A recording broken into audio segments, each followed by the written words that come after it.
You can get anything you want in life if you can get other people to get it for you, which makes persuasion among the highest leveraged skills in the world. Tons of research has been done on how to become more persuasive. And I have to give my nod to Robert Cialdini, the GOAT, who made most research accessible to the masses in his book, Influence. What I want to do is show you the most effective ways I applied his methods in my own business that now do over $200 million a year in combined revenue. Tool number one is reciprocity. I tried to get in contact with Arnold Schwarzenegger when I was running Gym Launch because I thought it would make a lot of sense. I wanted him to endorse my book. That was like my whole goal. Turns out nothing worked. It also turns out Arnold doesn't really care. But in order to get his attention, what Layla and I did was he donated $1 million to his charity.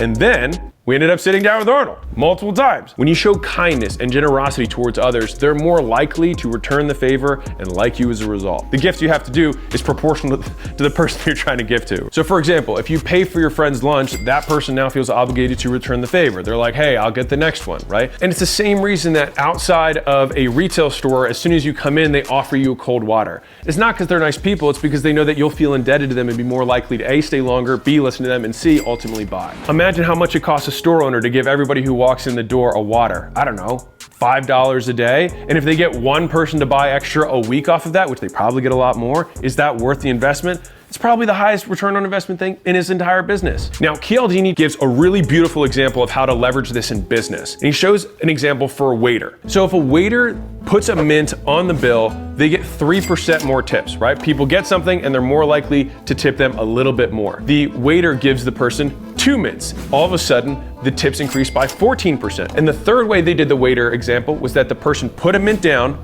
walked away, turned around, and put another mint on the table. And that created a 23% increase in tips. It's worth paying $5 a month for a big bag of mints just to make sure you get paid. But the thing is that in business, there are tons of these $5 mint bags that are laying around that you can immediately implement into your own business. Years ago, I actually had this done to me and I saw the effect and it was wild. All right, so there was this guy that I thought was a complete weirdo. Whenever I saw him, he would try and ask me like 100 questions. So he was local to where I was, he was in like some entrepreneur networks, and he would just like try and corner me. And I was like, dude, just get away from me. Eventually I had to confront him and be like, stop talking to me, like go away. And so what happened is he was so ashamed of the whole experience, whatever, he started sending me gifts every single month. So I'm talking about like $500,000 gifts every month, like Cutco knives and like clothing, which was kind of weird, but it was expensive Lululemon stuff. Anyways, for 9 months, he sent me birthday cakes that were custom made and ice cream, like it was wild. After a while, I just started feeling bad because he just kept sending them and saying like, so sorry, hope everything's awesome, blah, blah, blah, blah. And I was like, you know what? Maybe I just saw him the wrong way and I was just like, got him off on the wrong foot. Even though I knew what he was doing,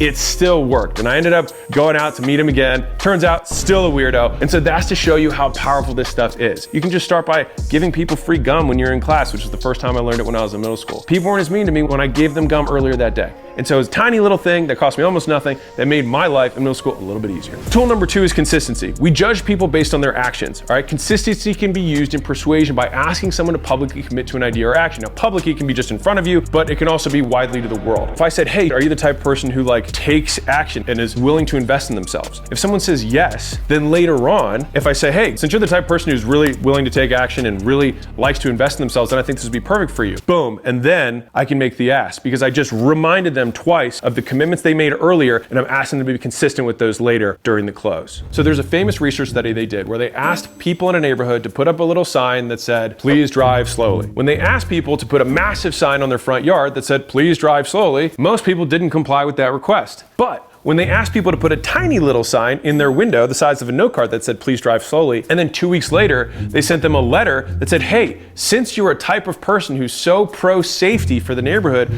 would you be willing to put a much bigger sign to save more lives? Guess what? Way more people said yes after saying the first yes because they voluntarily identified as a certain type of person. And the researchers got them to remain consistent with the commitment that they had made. And so if you want to get the big yes, sometimes you get the small yes first. This is why lead magnets and front-end offers tend to work well to get people to ultimately buy a much bigger thing later. Tool number 3 is social proof. People look to other people for cues about how to behave or what to believe. And this is how we learn to be human, right? When we're little kids, we just look at other people and we say, oh, I'll do what they do because that's what humans do. And then you start become a human. If you see something on Amazon and it has 5,000 5-star reviews, you're way more likely to buy it. Amazon does this stuff because it knows it gets people to take action. And so if you've ever heard a laugh track on a show where it's like ha ha ha in the background, people then laugh more than if there is no laugh track, which is wild. We are so conditioned to behave in accordance with how everyone else does that laugh track persuades us, gets us to do something they want us to do, which is laugh,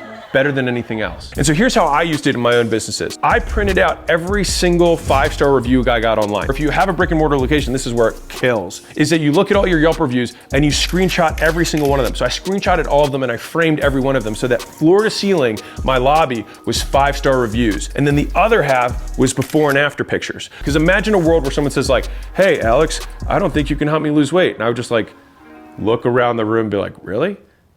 And then I would say, how much proof would you need to believe? And at what point is your requirement for proof more unreasonable than the amount of proof I have? And that crushes their belief of whether or not they could do it, or at least that I was good enough to do it. Tool number 4, liking, or what people like to call rapport. People like people who like them, or they perceive as friends. And the more you like someone, the more likely they are to say yes to you. And so the liking principle states that people are more likely to be persuaded by those that they like and want to be like. And that's the second part's important. And they even did a research study to test this. They told people that they paid strangers to compliment them. They then got complimented by a stranger who they knew were getting paid to compliment them. And guess what? They still liked them more than strangers they didn't. And so even if you know what someone's doing, it still works. And they also found out that there's actually no cap to how much flattery someone will take, provided it's genuine. And here's how I've tried to use this in persuasion. So I always use the ACA framework. Acknowledge what they say, compliment what they did about what they said, and then ask another question. You can get basically anybody to like you in a sales conversation or in a social situation. Acknowledge what they just said because it shows that you're listening and paying attention to them, because the thing that people like more than anything that they pay people hundreds of dollars an hour to is just to listen to them talk.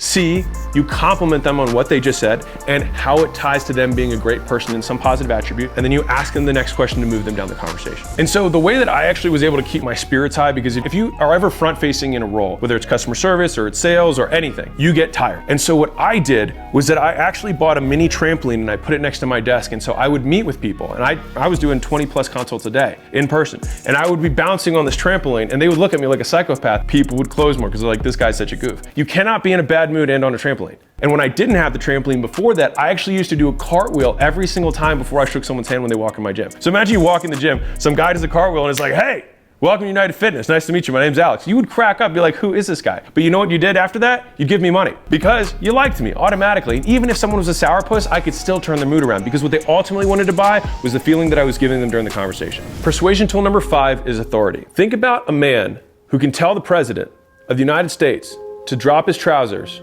and stick his finger up his ass. Well, a proctologist can do that whenever they want because they're a doctor, and in the doctor's office, they are the authority. If Warren Buffett gives you investment advice, you can move on it faster because you just trust that he's right, even if his advice is the same as a high school teacher. The reason it's so powerful is not because what an authority says is actually more persuasive in terms of the actual words they say, but because people put up fewer filters and accept more things as truth, which means it has more persuasive ability independent of the message. As soon as you find a trusted source, what do? You just listen to it, right? Which is why mentors are so valuable, because it actually decreases our speed to decision making and getting action done, which is why we seek out mentors to begin with, which is maybe why you watch stuff on YouTube. What do you have to do to do this? So you show diplomas, credentials, awards, etc. And your track record, which is, if you followed my channel at all I talk about is building your life resume and having a track record to stand on, rather than puffing your chest and having lots of charisma. Instead, just saying, you can believe me because of what I've done, not what I'm telling you I'm going to do. But on top of that, if you want to add third-party accreditation, I printed out certifications for myself and every one of my trainers, because people would come in and be like, well, are your trainers certified? I would say, like, 1, which ones do you want? They would never have any idea. And 2, I would say all of my trainers are double or triple certified. Mind you, certifications are not accredited in the United States, meaning I could have 10 certifications that I certified them myself.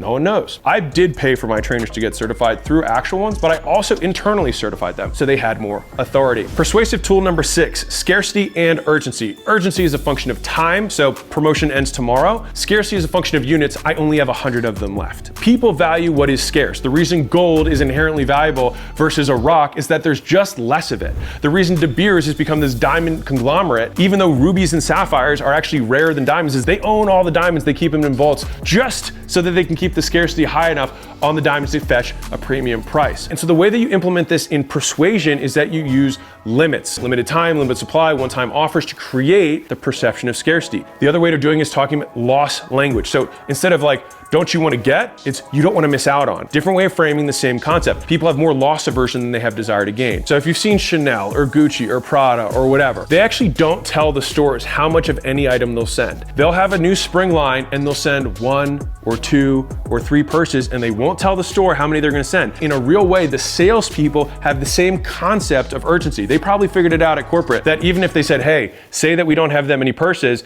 the salespeople are like, actually, we got more in the back. And so they just actually control the whole thing centrally. They only send them and they're like, I don't know when I'm gonna get the next one in or if I'm gonna get another one in at all. But then they took it even further. And during COVID, if you saw it, there were lines out the door because there's like one person in, one person out. You know what stores kept that while everyone else let it go?